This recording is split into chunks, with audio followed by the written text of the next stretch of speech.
The Yorkshire Dales. The Dales is the area of upland which rises to the north of the cities of Leeds and Bradford and reaches as far as the A66 Transpennine route to the north.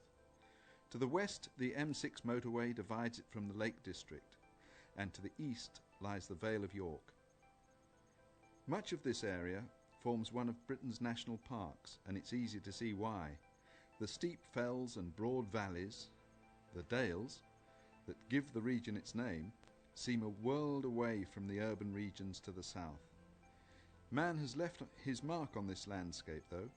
The grass and heather-covered fells are the result of the sheep farming and grouse shooting in the area, and the characteristic dry stone walls are a legacy of many generations of Dales hill farmers.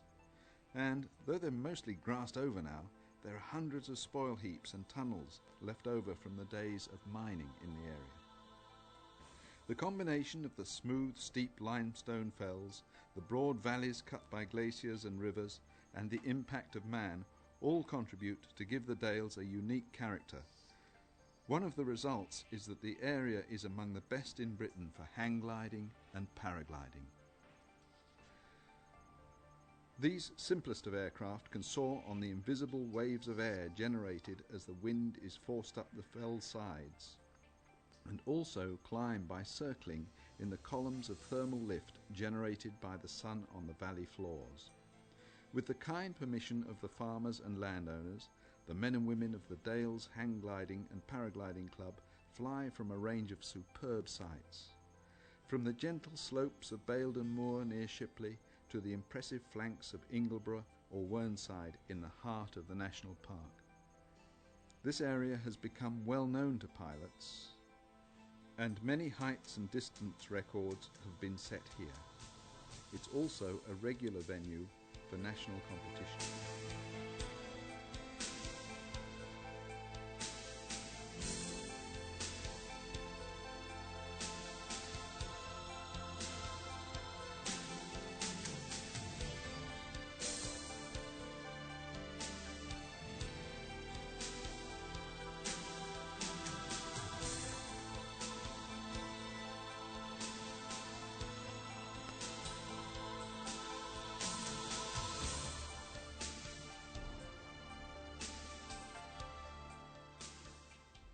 Let's look back at how all this started. The sport of hang gliding began in the UK in the early 1970s. At first the machines were mostly home-built or constructed from simple kits. Performance was fairly poor, which was just as well because the pioneering pilots were, by definition, unskilled. However, it didn't take long for the craft to improve dramatically, and with them the abilities of the pilots. True soaring flight had become a reality. In those early days, trips to coastal sites were particularly popular, avoiding the bumpy air which often seemed to be found inland. Before long, we'd learned that the bumpy air was associated with thermal lift, and attention went back to the big inland hills. The Dales Hang Gliding Club began when a few of these pioneering, another word is foolhardy, souls bought or built their own machines and began meeting up and flying in the spring of 1974. The founder members were Eric Rowley, Colin Hawkes and Mike Shaw, who's still flying today. They began at sites like Windbank and Pendle Hill and were soon joined by Pete Anstey and many others. The first club meetings were get-togethers for a beer and swapping notes at a convenient pub near Skipton. But as the pilots and craft progressed, they began to explore and fly a wider range of hills, many of which are still used today.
During the 80s, the gliders underwent a dramatic change.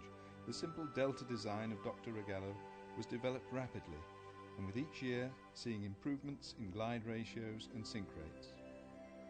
Pilots converted from the seated position to flying prone, and wings such as the Sunspot, the Griffon, the Highway Super Scorpion, the Atlas in France, and finally the Comet all transformed what was possible. At the same time, the pilots started using variometers and altimeters and were carrying reserve parachute systems. As the standards of equipment and the expertise of pilots grew, many began regularly thermaling away from the hills and making cross-country flights over ever-increasing distances.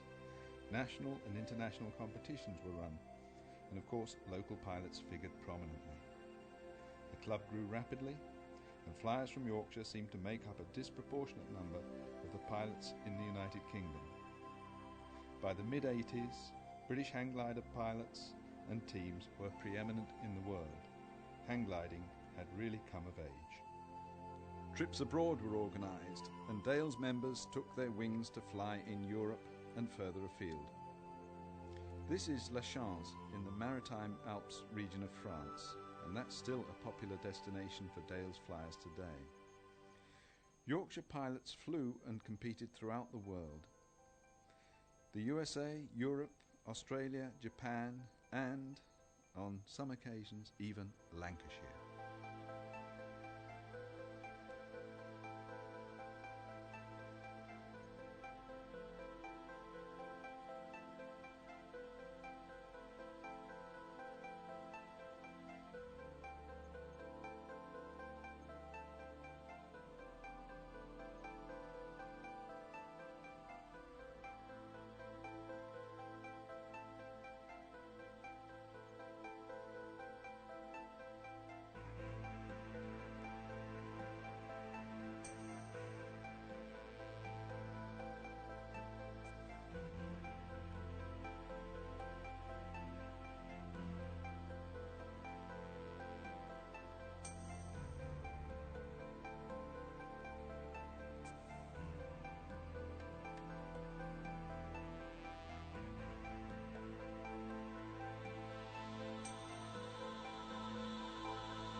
As the sport expanded in the UK, so the need for professional training schools grew. Instructors were trained and registered with the British Hang Gliding Association, and Baildon Moor near Shipley became one of the most productive sites in the country, with two major schools based there. One was the Pennine, run by Keith Cockcroft, and the other was Robert Bailey's school. Bailey's was later amalgamated into the Northern Centre, run by Ian Currer, as Robert Bailey went on and concentrated on the sport of microlight flying. Many of the pilots trained at Baildon went on to become members of the Dales Club. Baildon Moor has shallow slopes for almost every wind direction, making it ideal for those first steps. Even today, it's still used for training by the Icarus School, and annually for the Baildon Sod glide angle competition. In the late 80s, a new phenomenon occurred on the hills. Paragliders first appeared. These craft look quite different to hang gliders, but like them, the early days were something of a struggle, with very basic designs and pilots powered mostly by enthusiasm. Evolved from parachutes, paragliders fly much more slowly than hang gliders and were much lighter to carry. Their appeal and sophistication soon grew, with schools like the Northern School soon switching its base of operations to Hawes and to the bigger hills of Wharfdale and Wensleydale. By 1990, they were concentrating entirely on paragliding. Another instructor and Dales Club member was Dean Crosby, who also started a paragliding school called Active Edge at Settle, and these two are still among the country's leading training centres today. Training's thriving in the Dales, with many new pilots taking advantage of the area's unique landscape and excellent instructional facilities. Paragliders are now an integral part of the Dales Club, and pilots who fly paraglider canopies, or both types of wing, now make up more than half the membership. When the weather is right, newcomers can be introduced to the sensation of floating above the hilltops by flying with an instructor on a tandem wing. Because paragliders are so portable, training and flying abroad is now more popular than ever. If you want to progress and become qualified to join the club, a course of about 8 or 9 days training is needed. This includes theory lectures to learn about the weather, the laws of the air and how the wings fly. Anyone who reaches the club pilot level and decides to acquire equipment of their own is very welcome to join the Dales Club. While the majority of flying in the Dales consists of a few friends meeting up for an hour or two of recreational soaring above Lake Semmerwater or Wensleydale, occasionally the pace steps up a little, with some national and even international competitions being hosted by the Dales Club. These are limited to 1 or 2 per year, when the spectacle of 50 or more expert pilots circling up to cloud base and flying for many miles is a memorable sight. Competitions take a good deal of organising, but they allow pilots to learn from each other and to improve their skills. Many pilots' first cross-country flights are achieved when a group are flying together. Since the early 70s, the Dales Club has been notable among British flying clubs, both for the number of successful pilots who have made their mark on the national or international stage, and for the contribution the club has made to the development of what has become the British Hang Gliding and Paragliding Association. John Stirk and Jim Brown flew their hang gliders from Semmerwater into Scotland and on across the Moray Firth in 1981 to set a new British distance record. Keith Cockcroft was a gifted pilot and instructor who set up the original national training scheme. Robert Bailey from Leeds captained the very successful British team for many years. Noel Whittall is an ex-chairman of the British Hang Gliding Association and an influential author of books on the sport. The Dales Club has been chaired by Trevor Birkbeck for as long as anyone can remember, and he's a regular competitor at national and international level. Mark Dale is the Senior Technical Officer of the DHPC and is responsible for much of the development of aero-towing hang gliders. In his spare time, he managed to fit a world record for speed around a defined triangle. Dean Crosby from Pateley Bridge was British paragliding champion in 1993, and in the same year became the British cross-country champion. In 1999, Liz Addy set a women's national distance record in Portugal, and Ian Currer has been head of the BHPA training panel for much of the last 10 years. Ian is author of Touching Cloud Base, a popular manual on learning to fly paragliders that's widely used as a reference in many countries. Perhaps most notable of all is Rob Whittall. Rob came into hang gliding at a very young age and has gone on to become a highly successful competitor and professional pilot, culminating as world champion in both hang gliding and paragliding.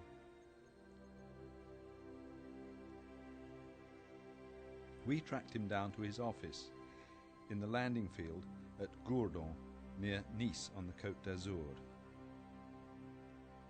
So for me, the Dales Club just holds memories of nice, supportive people who enjoyed their own flying and enjoyed helping me with mine, and I had some great flights on Weatherfell. I mean, obviously the Dales club, especially in those days, revolved around Weatherfell, because westerlies are westerlies, and we get a lot of those. And yeah, I can remember being up in Wave, absolutely beautiful time, virtually completely closed below us, me and two friends just loving it, you know. It was absolutely incredible, and that flight sticks in my memory. And when you consider that I've flown all over the world, that's one of the flights that is permanently in my memory. So. Many more Dales Club members, past and present, have represented their country and club with great distinction. The club has an enviable record of good management and good relations with the farmers and landowners, without whom we'd be unable to fly. The club's newsletter, Skywords, and website contain information about site restrictions, such as for lambing time. And the club holds social events as well as regular meetings at the Riverside Hotel in Ilkley. The highlight of the year, however, is undoubtedly the February dinner dance held in Skipton, and all the farmers and their families are also invited as a thank you for their cooperation during the year. Awards for outstanding flights or achievements by members during the year are made, and it's an opportunity for the pilots to demonstrate their dancing and other social skills.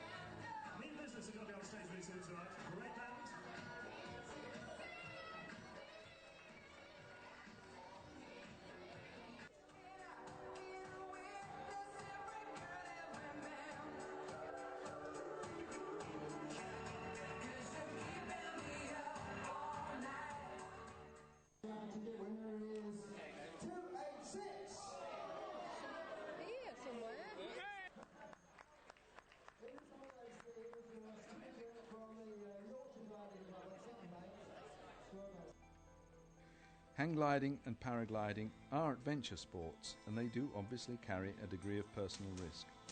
Over the years there have been accidents, although mostly minor of the bad landing variety.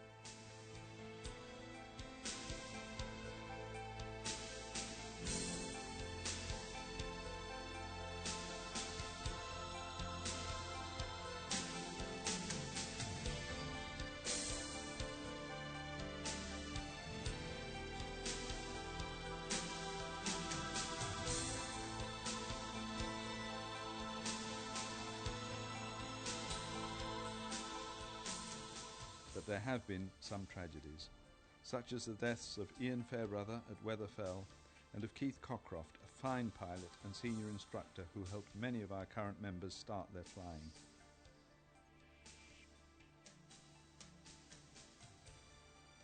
We share the skies of the Dales with other flyers as well, microlights, general aviation planes and sailplanes, but most notably the military aircraft that use the area for low flying training. Fortunately, the RAF usually fly during the week, whereas the majority of our free flying is done at weekends. Our prime sites are marked on the air charts, and in addition to this, we also have a civil aviation notification procedure, which is a free phone number which we ring in and inform the RAF of our site and planned activity for the day. In this way, we manage to keep any possible conflict to a minimum. The weather is crucial to our ability to fly, and while we enjoy some spectacularly good days, any upland area of the UK is often very windy or has low cloud covering the hilltops, preventing flying.